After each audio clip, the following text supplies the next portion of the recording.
Good morning friends. सर्वप्रथम आप सभी को नए साल की बहुत बहुत बधाई हो और आप सभी स्वस्थ रहें और ऐसी विकट जो घड़ी हमारे सामने आई है इससे निजात पा सकें, इसके लिए आप सबको बहुत बहुत बधाई हो। और आज जैसा कि हम हमारे वीडियो में एक नया चैप्टर शुरू करने जा रहे हैं, केमिकल बॉन्डिंग सेकेंड पार्ट।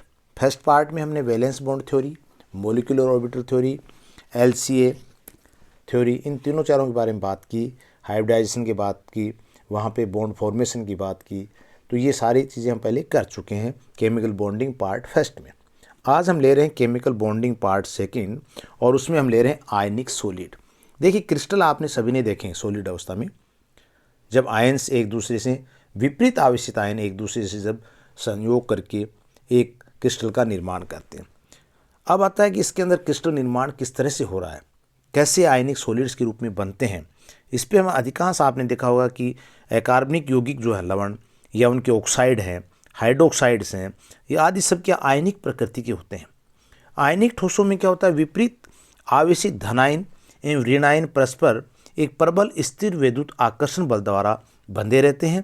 और आयनिक ठोस में अधिकांश आकर्षण बल कब होता है, तब होता है जब प्रत्येक आयन अपने से विपरीत आवेशित आयनों की अधिकतम संख्या से घिरा होता है।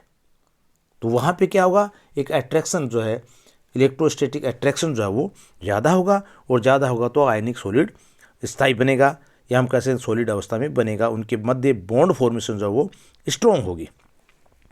अब आता है एक आयन कितने विपरीत आवेशित आयनों से घिरा हुआ है, ये जो संख्या होती है वो कहलाती है इनका कोऑर्डिनेशन नंबर। एक आयन जो है वो अपने से कितने विपरीत आवेशित आयनों के द्वारा घिरा हुआ है, इनके बारे में अगर हम आगे बात करेंगे, इस प्रकार से हम देख सकते हैं जैसे कुछ टाइप्स के हैं, AB type, AB2 type, AB3 type. AB means सीधा सा है कि फॉर एग्जांपल हम सोडियम क्लोराइड का ही ले लें, तो देखिए AB में सोडियम क्लोराइड, ये सोडियम आयन है, ये हमारे पास क्लोराइड आयन है, और क्या बनता है NaCl का। तो यहाँ पे जो कोऑर्डिनेशन नंबर की हम बात कर रहे हैं, जिसके माध्यम से बॉन्ड फॉर्मेशन हो रही है, वो एक आयन कितने विपरीत आवेशित आयनों से घिरा हुआ है, ये उसकी क्या कहलाती है, उप सहसंयोजक संख्या, कोऑर्डिनेशन नंबर। इसके आधार पे हम इसको AB, AB2 या AB3 टाइप के डिवाइड कर सकते हैं।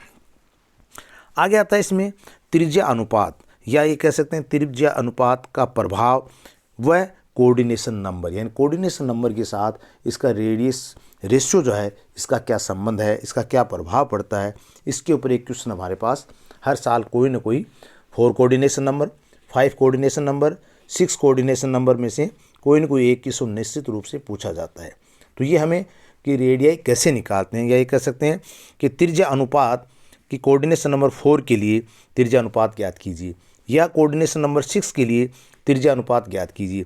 तो ये जो रेडियस रेशियो है इसके बारे में हम बात करेंगे। त्रिज्या अनुपात में आयनों की समन्वय संख्या का निर्धारण होता है। तो रेडियस रेशियो से क्या होता है, किसी त्रिज्या अनुपात से आयनों की समन्वय संख्या का हम निर्धारण कर सकते हैं। धनायन का आकार स्थिर रखते हुए, अब कैसे कैसे कर सकते हैं, एक तरीका हमारे पास ये है कि धनायन के आकार को हम स्थिर कर दें और ऋण आयन के आकार को हम बढ़ाते जाएं। ये हमने एक पॉजिटिव का एक हमने ले लिया, ये कह सकते हैं हम एक, इसको हमने एक कांस्टेंट कर दिया। अब इसके बाद चारों ओर हम क्या ऋण आयन उसका आकार को बढ़ाते जाएंगे। तो आप देखेंगे आकार जैसे जैसे बढ़ते जा रहे हैं उसके चारों ओर स्पेस का क्या प्रभाव पड़ रहा है। कैसे, धनायन का आकार स्थिर रखते हुए ऋणायन के आकार में वृद्धि करते हैं। तो घटते हुए त्रिज्या अनुपात का आयनों की व्यवस्था पर प्रभाव, ये देखिए समान त्रिज्या वाले धनायन की समन्वय संख्या पर ऋणायन की त्रिज्या का प्रभाव। पहले आप देखिए यहाँ पे ये धनायन समान है, M जो हम दिखा रहे हैं यहाँ पे कि पॉजिटिव आयन से, अर्थात एक धन आयन के रूप में, और ये बाहर के जो दिखा रहे हैं ये ऋण आवेश के रूप में। तो इनकी संख्या जैसे जैसे बढ़ती जाएगी, या ये कह सकते हैं हम, ये जब संख्या ये कम ज़्यादा होगी कब, जब ये आकार छोटा होगा। अब ये जैसे जैसे इससे आकार से ये थोड़ा बड़ा हुआ, फिर ये थोड़ा बड़ा हुआ, तो जितने ज़्यादा आकार बड़े होते जाएंगे संख्या में, जो मध्य का सेंटर हमने लिया धन आयन, उसके बीच में स्पेस जो वो बढ़ना शुरू हो जाएगा। ये यहाँ पे टच नहीं हो रहा कहीं पे, आप देखिए यहाँ पे टच हो, ये मध्यम की अवस्था, सेकेंड वाली अवस्था जो है वो ज़्यादा प्रेफरेबल है, ज़्यादा महत्वपूर्ण है, क्योंकि इसमें चारों जो ऋण आयन है एक दूसरे से सटे हुए हैं, और बीच का जो मेटल या कहें धन आयन वो भी इससे जुड़ा हुआ है। इसके बाद देखिए दूसरी अवस्था हमारे पास क्या आती है इसकी, वो आती है ऋणायन का आकार स्थिर रखते हुए धनायन के आकार में वृद्धि करते जाएं हम। ठीक है, तो बढ़ते हुए त्रिज्या अनुपात का आयनों की व्यवस्था पर भी इसका प्रभाव पड़ता है। तो यहाँ पे आप देख सकते हैं, ये आकार जैसे बढ़ता जा रहा तो क्या है, स्पेस जो बीच में से खाली जगह होती गई, ये खाली स्पेस बनता गया। तो खाली स्पेस बन रहा है, इसका मतलब ये जगह जो है इसकी कवर नहीं हो पा रही है। किसके कारण से? आकार बढ़ता गया। किसका? धनायन का। पहले धनायन का आकार देखिए छोटा था, तीनों जुड़े हुए हैं। इसके बाद देखिए, इसके बाद तीसरी अवस्था में क्या है, तीनों अलग अलग हुए, बीच में स्पेस हो गया। तो ये चीज़ यहाँ पे बताना चाह रहे हैं कि धनायनों की त्रिज्या का उसकी समन्वय संख्या पर प्रभाव कैसे पड़ता है। ये दोनों तरीके से हो सकता है कि ऋणायन का आकार बढ़ता जाए, धनायन का स्थिर रख लें, या धनायन का आकार को हम बढ़ाते जाएं, ऋणायन के स्थिर रख लें, तो उनके ऊपर कैसे प्रभाव इसका पड़ सकता है। अवस्था हमने देखा पहले वाली में, देखिए सी अवस्था जिसकी हम बात कर रहे हैं, धनायन की समन्वय संख्या घटने से स्थायी व्यवस्था प्राप्त हो जाएगी। ये कह रहे हैं अगर इसके अंदर धनायन की समन्वय संख्या घटा दिया जाए तो हमारे पास स्थिति आ जाएगी। वो क्या आ जाएगी? इसके अनुसार एक जो व्यवस्था आएगी वो समन्वय संख्या घटने से स्थायी व्यवस्था प्राप्त हो जाएगी।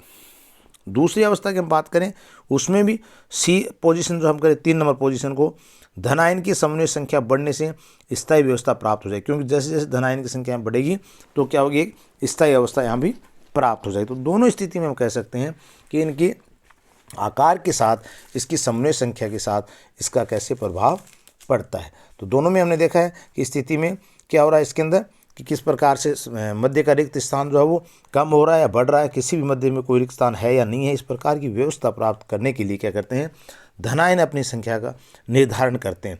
ठीक है, तो ये हमने त्रिज्या अनुपात से धनायन की समन्वय संख्या का निर्धारण होता है। क्या निष्कर्ष निकला कि जो इनका रेडियस रेशियो है त्रिज्या अनुपात, उससे धनायन की समन्वय संख्या का निर्धारण कर सकते हैं। और समन्वय संख्या जब हमें पता चल गया तो उससे किसी क्रिस्टल के आयनों की पैकिंग का पता करके उसको क्रिस्टल फॉर्म में या क्रिस्टल संरचना का निर्धारण किया जा सकता है। इसमें देखिए हमारे पास पहली पोजीशन आती है कि व्हेन रेडियस रेशियो इज 0.15 और बिलो, या तो इससे कम हो या इस तक है। कौन सा? 0.15। तो उस स्थिति में क्या करेंगे, जब त्रिज्या अनुपात ऐसा है, ऐसी कंडीशन में है, तो ऐसी स्थिति में धनायन की समन्वय संख्या क्या होगी? 2 होगी, और वो रेखीय अणु बनाएगा, अर्थात उसमें कोई क्रिस्टल बनने की संभावना नहीं होगी। For example HF2 negative. तो यहाँ पे कोई क्रिस्टल की फॉर्मेशन नहीं होगी। किसमें? जब कोऑर्डिनेशन नंबर 2 ही है हमारे पास। तो कोऑर्डिनेशन नंबर आप समझ गए कि एक ऋण आवेश है या धनावेश है जो अपने से विपरीत आयनों से जितनी संख्या से घिरा हुआ है। दूसरा पोजीशन हमारे पास है कि जब कोऑर्डिनेशन नंबर की बात करेंगे तो रेडियस रेशियो जो है वो 0.15 तक आ गया, या इससे बिलो है तो कितने आ गए? Coordination number 2। अब 0.15 से 0.225 तक अगर है, उस स्थिति में हमारे पास समन्वय संख्या कितनी हो जाती है? 3 हो जाती है। और 3 ऋण आवेश आयन जो है त्रिभुजीय आकार में व्यवस्थित हो जाते हैं। बहुलकीय मेटाबोरेट में जैसे एग्जांपल हम कह सकते हैं इस प्रकार से, एक धनावेश है, ये तीनों आपको यहाँ दिखाए हुए हैं। ये किससे कवर हो रहा है? 3 ऋण आवेश से, 1 2 3। ये क्या है? तीनों कोऑर्डिनेशन नंबर कहलाते हैं इसके। तो ये तीनों कोऑर्डिनेशन नंबर से हैं। इसके बाद नेक्स्ट हमारे पास आता है जिसमें जो क्वेश्चन की फॉर्मेशन होती है वो होती है यहाँ से। कौन सी? Radius ratio between 0.225 and 0.414। After 0.225 से कहाँ तक? 0.414 तक की स्थिति अगर हमारे पास है तो उसमें आप क्या करें, इस त्रिज्या अनुपात पर क्या होता है? धनायन की समन्वय संख्या क्या हो जाएगी? 4 हो जाती है।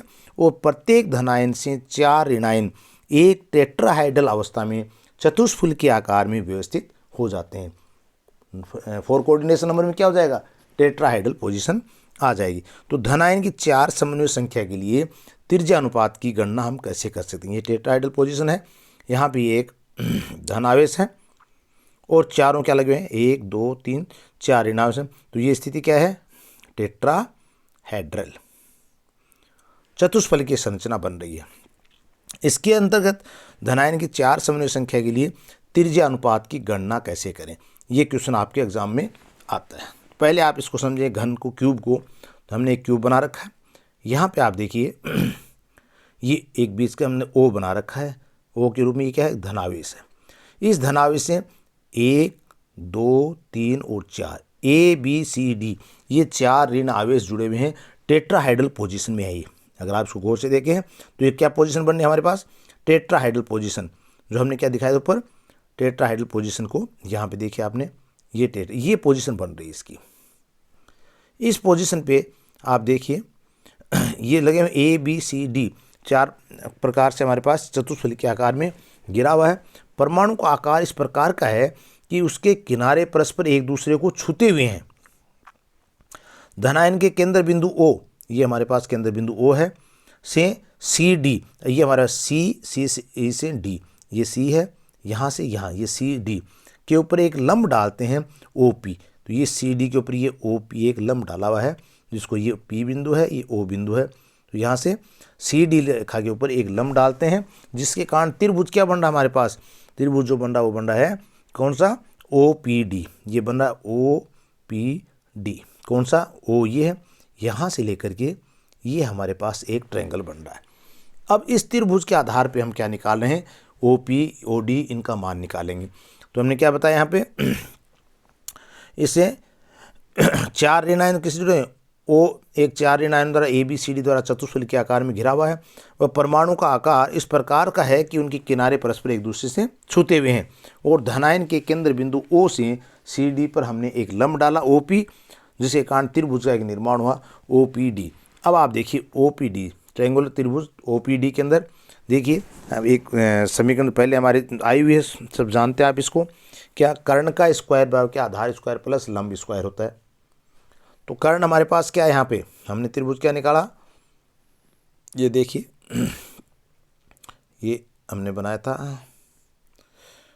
OPD वाला, ये बना हुआ आपके पास OPD।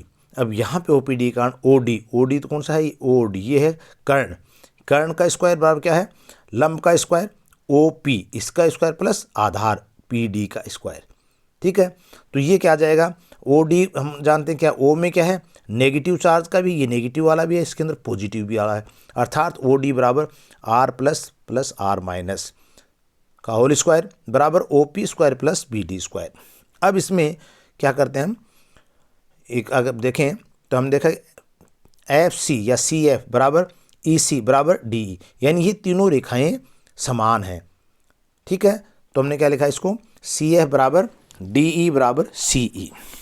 तो इससे आप देखेंगे दूसरा एक हमारे पास त्रिभुज बन रहा, वो क्या बन रहा है, ये CDE वाला सेकेंड ईयर। तो दो हमारे को यहाँ के त्रिभुज की ध्यान रखना है, OPD और CDE।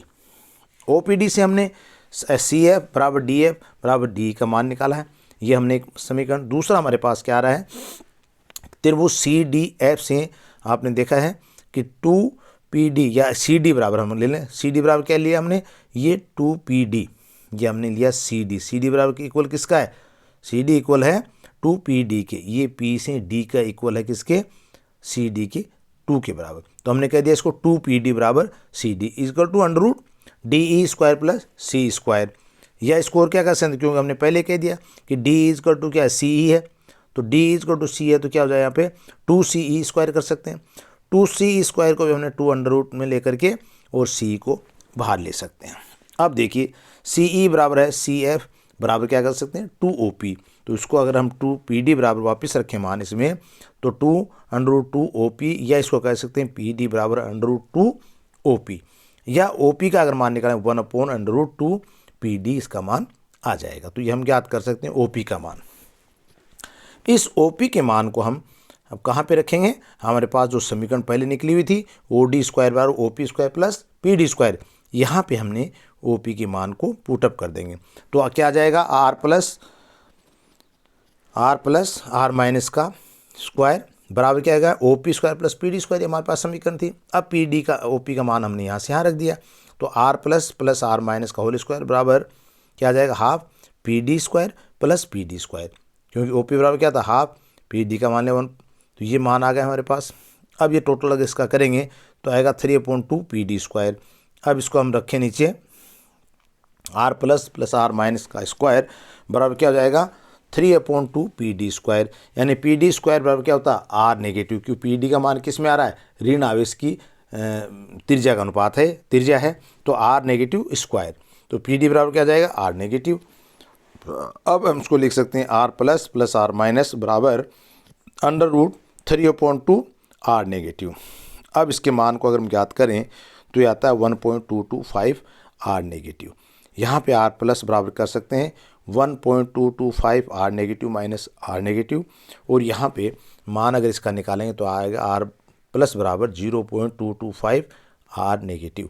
तो ये क्या हो जाएगा मान हमारे पास, R plus upon R minus बराबर आर आर त्रिज्या अनुपात फोर कोऑर्डिनेशन नंबर के लिए क्या आ जाएगा 0.225, यानी आर आर का मान कम से कम 0.225 है तो पोजीशन क्या होगी, टेट्राहाइड्रल चतुष्फलक के आकार में, धन आयन की समन्वय संख्या 4 होगी और समन्वय संख्या त्रिज्या अनुपात का मान जो है 0.414 होती है, तो कोऑर्डिनेशन नंबर क्या हो जाते हैं 6 हो जाते हैं।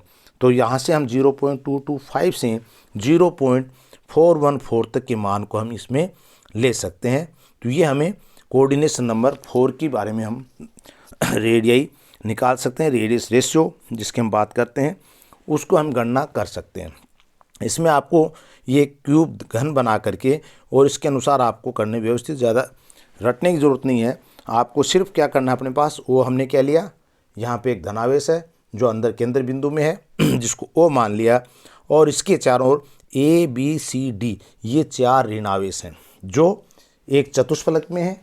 इन चारों को अगर हम परस्पर मिला दें या इस प्रकार से कह दें कि इनको चारों को किनारों को परस्पर जोड़ दिया जाए तो इस प्रकार की एक संरचना बनती है, जिसके अंदर हम इसके 2 त्रिभुज हम ज्ञात करेंगे, एक तो OPD, दूसरा हम ज्ञात करेंगे CDE, और इन दोनों की सहायता से कोऑर्डिनेशन नंबर 4 के लिए हम इसकी त्रिज्या अनुपात की गणना कर लेंगे। इस प्रकार से इसको आप थोड़ा सा तैयार करें आज।